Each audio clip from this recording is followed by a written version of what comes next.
मंडळी, खरं तर आजचा भाग हा गेल्या 10 वर्षातला सगळ्यात वेगळा आणि अनोखा भाग असणार आहे. कारण या मंचावरती एक अशी व्यक्ती आज आम्ही आमंत्रित केलेली आहे आणि आमचं भाग्य आमच्या आमंत्रणाचा मान ठेवून त्यांनी लगेच होकार दिला आणि ते यायला तयार झालेले आहेत.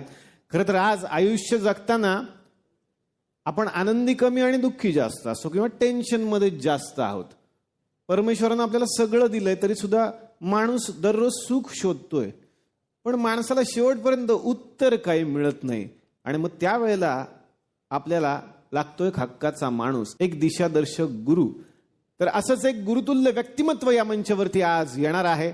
सगळ्यांना प्रेरणा देण्याचं काम गेली अनेक वर्ष ते करतायत, दिशा दाखवण्याचं काम ते अनेक वर्ष करतायत आणि पुढेही करत राहतील. आज आपण त्यांच्याकडून ऐकणार आहोत आयुष्य कसं जगायला पाहिजे. जोरदार टाळ्यांनी स्वागत करूयात गौर गोपाल दास. जोरदार टाळ्या. तर मी जसं तुम्ही येण्यापूर्वीच उल्लेख केला की माणूस सकाळी उठल्यापासून झोपेपर्यंत फक्त सुख शोधतोय. तर तुमच्या मते सुख म्हणजे नक्की काय? सर्वप्रथम तर मी हे सांगू इच्छितो की आजपर्यंत कोणीही असं कुलूप तयार केलेलं नाही ज्याला चावी नसेल. प्रत्येक कुलपाची चावी नक्की असते. कधी ती आपल्या डोळ्यांसमोर नसते, कधी ती हरवलेली असते. त्यामुळे जर आपल्याला आपल्या आयुष्यामध्ये सुखाचा जरी शोध करायचा असेल तर ती चावी देखील आपल्याला शोधावीच लागेल. मला काय वाटतं ना, कित्येक वेळा आपलं काय होतं ना की आपण नेहमी सुखी राहण्याचं फार प्रेशर घेतो आपल्या डोक्यावर. पण दररोज एक दुसरा दिवस असतो, एक वेगळा दिवस असतो. आज आपला मूड चांगला असतो, उद्या आपला मूड चांगला नसेल. आणि आपण एक मनुष्य आहोत, आपण काही रोबोट नाहीये, आपण काही मशीन नाहीये. त्यामुळे आपल्या भावना असतात. आपल्यापैकी किती लोकांना इथे कधी डिप्रेशन झालंय? ओ थँक्यू. अरे भाऊचा हातच वर नाहीये. आपल्यापैकी इथे किती लोकांना कधी तुमचा अपमान झाला तर वाईट वाटलंय? अरे वा. आपल्यापैकी किती लोकांना नवऱ्याने अपमान केला म्हणून वाईट वाटलंय? सॉरी. आपल्यापैकी किती लोकांना बायकोने अपमान केला म्हणून वाईट वाटलंय? नाही, मला नाही, रोज होतो ना. रोज मरे त्याला कोण रडे? हो हो हो. मलाही नाही, कारण बायको म्हणजे घरात असतील तर अपमान करेल. त्यामुळे भावना स्वाभाविक आहेत. आपल्याला वाईट वाटणं, आपलं मूड खराब होणं हे स्वाभाविक आहे. मनुष्य आहोत आपण. म्हणून सर्वप्रथम आपल्याला ही जाणीव असली पाहिजे की आपण दररोज सुखी राहू शकणार नाही. आपला मूड 24 तास चांगला राहू शकणार नाही. आपण 24 तास पॉझिटिव्ह राहू शकणार नाही. 24 तास आपलं मन अगदी शांत राहू शकणार नाही. ही जाणीव होणे फार महत्वाचं आहे. आज ना फार प्रेशर आहे आपल्यावर. होय. आणि सोशल मीडियामुळे जास्तच प्रेशर आहे. होय. तर सोशल मीडियामुळे जे हा जो प्रेशर आहे ना, नेहमी आणि त्याच्यामध्ये motivational speaking, be positive, be positive, be positive. नेहमी ते नुसतंच be positive, be positive, be positive, be happy. अरे बस, मनुष्य आहे मी, काय मशीन आहे का रोज पॉझिटिव्ह राहण्यासाठी?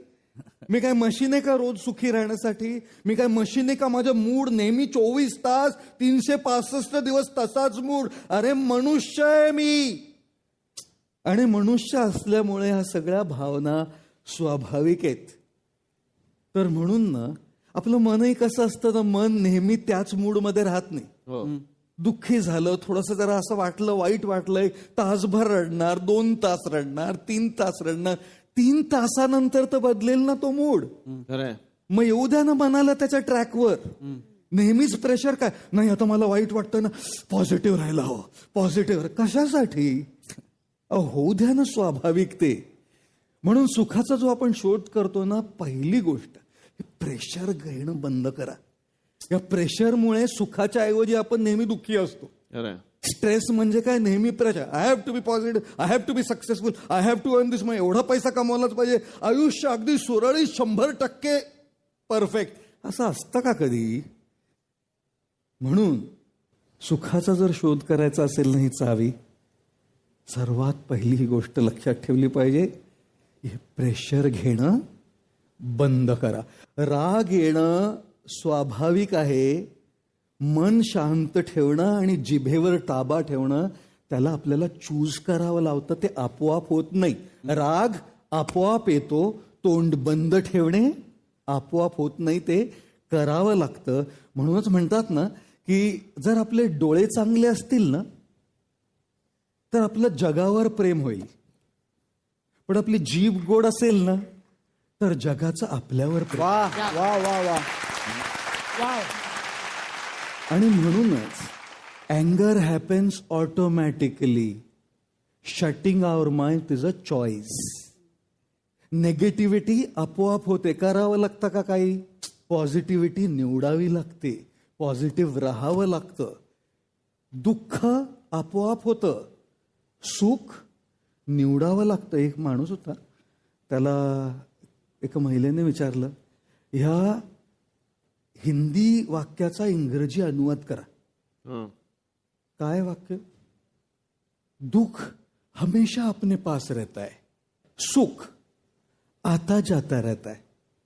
अनुभव आहे लोकांना. दुख हमेशा अपने पास रहता है, सुख आता जाता रहता है. याचा इंग्रजी अनुवाद करा.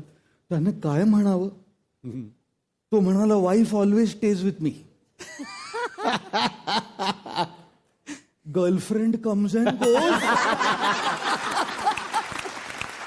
बदललं पाहिजे त्याला. विनोद एकीकडे, पण दुःख आपोआप होतो.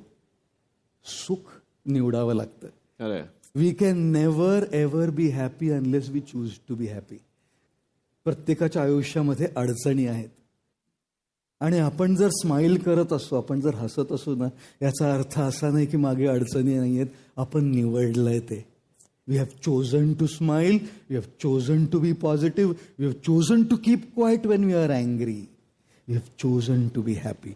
म्हणून सुख म्हणजे चॉईस. वा वा वा वा वा वा.